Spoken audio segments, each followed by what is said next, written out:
Hi everyone, Shalom from Israel. Hi Professor Eskridge. I'm a teacher at Yale Law School exactly a decade ago. And also hi Harry, it's the second time we're meeting online.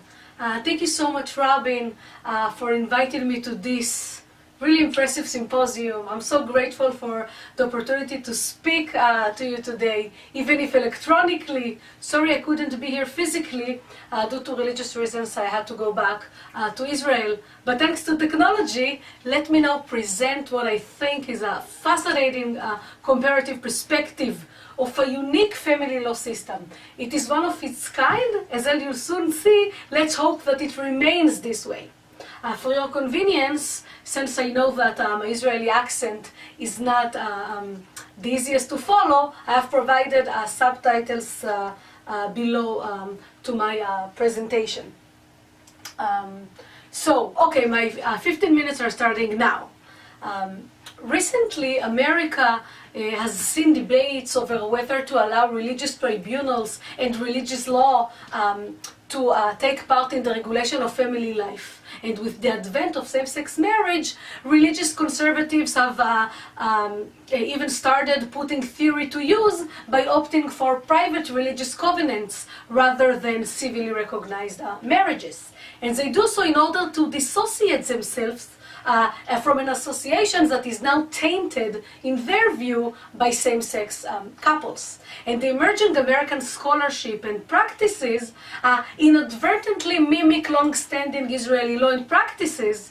And so I think that understanding the intricacies of Israeli family law could provide important insights that would better equip American policymakers to estimate the consequences of having a civil and religious hybrid in family law.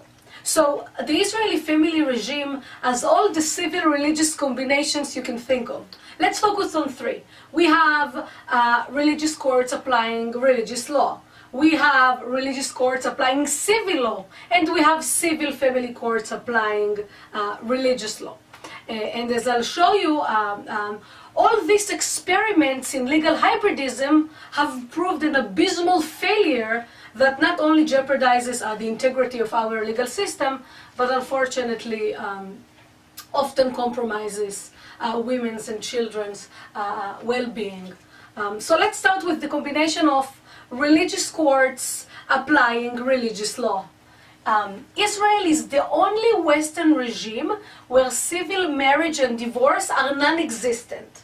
Instead, we have 14 recognized religious communities, including Jews, Muslims, Druze, and 10 different Christian denominations. Each community has its own separate state-administered court system and religious codes. So the only way to get married in Israel is in accordance with the religious rules of your community. This means, for example, that interfaith marriages are a legal impossibility in Israel. And for those individuals with unrecognized religious affiliation, for example, Protestants, the right to marry becomes something of science fiction. Many marriage hopefuls are also blocked by intra-religious rules. And finally, even people who embrace atheism as a matter of subjective belief are nonetheless subject to the religious faith they were born into as a matter of genetics and community. For example, if you were born to a Jewish mother, you are a Jew. If you are born to a Muslim father, you are a Muslim. And this is because in the Jewish state, it is not you who choose religion. Religion chooses you. There is no freedom from religion in our family legal system. And as a consequence, those who wish to exercise the right to marry must do so at the expense of the right to conscience. So what are the solutions for those Israelis who are unable or unwilling to marry under the exclusive religious system? So what I'm going to show you is that Israeli civil law, operating in the shadow of religious law, has developed an underground world of three civil alternatives to religious marriage. The problem is that each secular subterfuge comes at a great cost, which is often paid by the most vulnerable members of Israeli society. So the first civil alternative to religious marriage is to travel outside Israel to marry civilly overseas.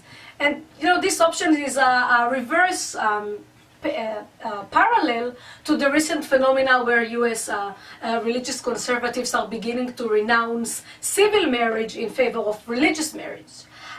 And the activist Israeli judiciary has enthusiastically recognized the validity of such marriages, and so we bestow upon the civilly married couples the entire range of civil benefits and burdens concomitant to official marriage license in Israel. Even same-sex marriages are recognized when performed abroad, what renders Israel the only country on earth that considers such a union null and void when it's executed domestically, yet valid if solemnized outside the country. And so, as long as you can find a country anywhere in the world that is willing to marry you off, Israel will say a mazel tov to you and give its legal blessing to your marriage. But the extraordinary judicial commitment to develop the civil alternative to religious marriage has created a tiered or a classist marriage system, one in which the first caste of religious marriage is most high regarded, and after that we have opposite-sex civil marriage. And then in the bottom caste we have same-sex civil marriages that are disdained even if tolerated under civil law. But ironically, the very marriages that the caste system hold in the highest regard are precisely the unions that are most oppressive vis-a-vis individual rights protection. Let's see how it works. So, religious marriage simultaneously sits at the top of Israel's marriage caste system and at the bottom of any scale measuring individual rights protection. These marriages subject women to a discriminatory religious law adjudicated in the patriarchal setting of the religious court. Divorce options are strictly limited, even non-existent in case of some Catholic Christian denominations, for example, Catholics and Maronites. And the right to female support is dependent upon obedience to gendered vision of marital roles and to a strict code of sexual chastity norms. And also women's rights to their fair share of the marital property may be compromised because religious courts usually insist on applying a separate property regime, meaning that they distribute property according to a formal title. And so, which in Israeli social reality may plunge women into poverty. And in the middle marriage caste, we find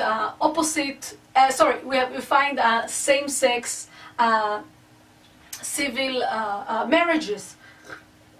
They are the least regarded, but for them, all the consequences of divorce have recently become the sole territory of the secular family court system and are governed by judge-made, woman-friendly civil family law. But when it comes to divorce grounds, the civilly married couples are still trapped in the exclusive jurisdictional web of religious courts. Yeah, I'm talking about opposite-sex civil couples. And the problem here is not simply the conceptual inconsistency of using religious law to sever a religious union, but the fact that couples who so opposed religious marriage that they most literally went out of their way and married abroad are a divorce again subject to the very system as they so vehemently thought to escape. So this is the middle tier. We have opposite sex civil marriages. But in the bottom caste, we have same-sex civil marriages, which suffer symbolic degradation in the eyes of the state, and yet benefit from the greatest scope of individual rights. homosexuality is uniquely rewarded in that only gay couples escape completely the clutches of religious courts and the application of religious law, meaning that all aspects of their union are adjudicated in the secular family court, and they are subject to progressive civil family law. The tricky issue is that since Israel does not have a civil divorce regime, then this means that the right to marital exit remains contingent on each presiding family judge. And the inherent danger in the matrimonial caste system is, of course, that it degrades the status of civil marriages as marriage light and as a less committed and therefore inferior union. But at the same time, and largely because of the incompatibility of civil and religious frameworks for marriage, these lower caste unions are ironically subject to a more liberal and more just legal regime. Now, the second judicial alternative to official religious marriage is a private, unofficial religious ceremony conducted without state-authorized religious authorities. And this is like a twin scenario of the US religious conservatives who also resort to private religious ceremony as opposed to state-sanctioned marriage. So we know why US Christian couples do it, right? Because they hate homosexual love. But why do Israeli Jews opt for a private marriage track? So here we find two types of Israeli Jews who select the informal private marriage track. So the first type is of marriage ineligibles, those couples whose marriages are prohibited under Jewish law, which in Israel is monopolized by Orthodox Judaism, but those marriages are prohibited, but are still oddly considered valid under religious law. For example, a union of a divorcee and her paramour, or a divorcee and a descendant of the Jewish priesthood caste, which is anyone with the common surnames of Cohen, or Khan with K, or Khan with C, as in our very own Naomi Khan. Hi, Naomi. Because the marriage is sinful, state-appointed Orthodox rabbis refuse to marry such couples. But because the marriage is still valid, such couples outsmart the rabbis and bypass the official religious system by conducting a private religious ceremony. And the second type of privately married couples is what we call conscientious objectors, usually non-Orthodox Jews who, for ideological reasons, refuse to submit to the Orthodox kind of formal religious marriage recognized by the state. Instead, what they do a private ceremony solemnized by an official reform or conservative rabbis. So we have these two types of couples, marriage ineligibles and conscientious objectors, and they resort to private marriage even though those marriages are prohibited under religious law, but they are also prohibited under Israeli criminal law. But still, our civil courts have recognized the validity of such marriages when they are performed by marriage ineligibles, but not when they are performed by the conscientious objectors. And why? The reason for the disparate treatment is that the courts wanted to come to the rescue of those who have no way of marrying officially under religious law, while the conscientious objectors do have the option of swallowing their ideological convictions for the sake of public order. The thing is that the legal recognition of marriage ineligibles is still incomplete to the detriment of the wife, because the private wife is inferior to religion-approved wife in that she forfeits her right to spousal support as a penalty for engaging in a sinful marriage. And another drawback is that the recognition process entails such a cumbersome and lengthy procedures that couples often end up actually wanted to get divorced before they're able to get their marriages recognized by the legal system. Okay, so let's now move to the third civil alternative to religious marriage. And here I'm talking about the unique institution of unmarried cohabitation. Israeli civil courts have neutralized the monopoly over marriage by virtually equating the status of married couples and unmarried cohabitants. And what's more, they have dramatically relaxed the admission criteria for cohabitant status. For example, we have cases where couples live together for as short as 3 or 4 years and still they could obtain cohabitation status. So clearly there is no minimum time of living together. Actually, there is not even a requirement to live together, meaning that Israeli couples can reside in separate apartments with no common residence and no sexual fidelity either, and may still be regarded as cohabitants. And the floor for legal cohabitation status is so low that even married individuals may simultaneously be regarded and recognized as the cohabitants of their extramarital lovers. So why is Israeli cohabitation law so unique and really one of its kind in the Western world? Why? Because it is designed to provide couples who are unable or unwilling to marry religiously a civil substitute, meaning cohabitation law functions as a civil alternative to religious marriage. So on this account, the civil law may look as an avatar of modernity, of liberalism and progression. Like I like to tell my students, it is like a ray of light in the darkness of the Israeli family law system. But what I want to suggest is that upon deeper inquiry, the wholesale equalization of the status of official marriage to other unofficial relationships reveals a litany of consequences unpalatable to the liberal perspective. I'll suffice with one example. I argue that the imposition of a marriage-like regime on cohabiting couples is oblivious to the fact that many couples do not institutionalize their informal relationship. And why they do it? Because they want to stay outside the reach of the law, precisely because they want to avoid the legal obligations of marriage. And yet Israeli courts have imposed on cohabitant couples the legal commitments of marriage, even in cases when it was crystal clear that they did not marry. I mean, not because they opposed religious marriage, but because they opposed the very institution of legal marriage. And so the civil system is so anxious to protect the right to marry that it readily sacrifices the right not to marry in the process. And the perverse results of using cohabitation law as a civil substitute for marriage is a profound disrespect toward the fundamental liberal values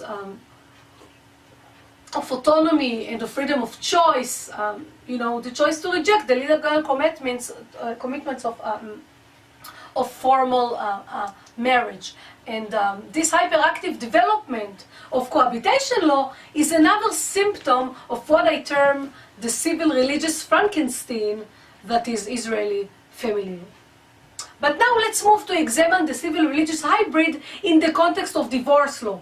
And this time, let's pay respects to Israeli Christians. So also regarding divorce grounds, Israel has given religion full control, and this legal monopoly has given rise to severe gendered inequities. This in turn has incited our civil law system to develop pathways around the liberal religious limitations, but again, the civil intervention substitutes new problems for those it purports to fix. Let's see how it works. So I have time for only one example. So Catholics and Maronites in Israel live under a regime of indissoluble marriage, which creates all sorts of problems, and especially for women who try to escape abusive marriages.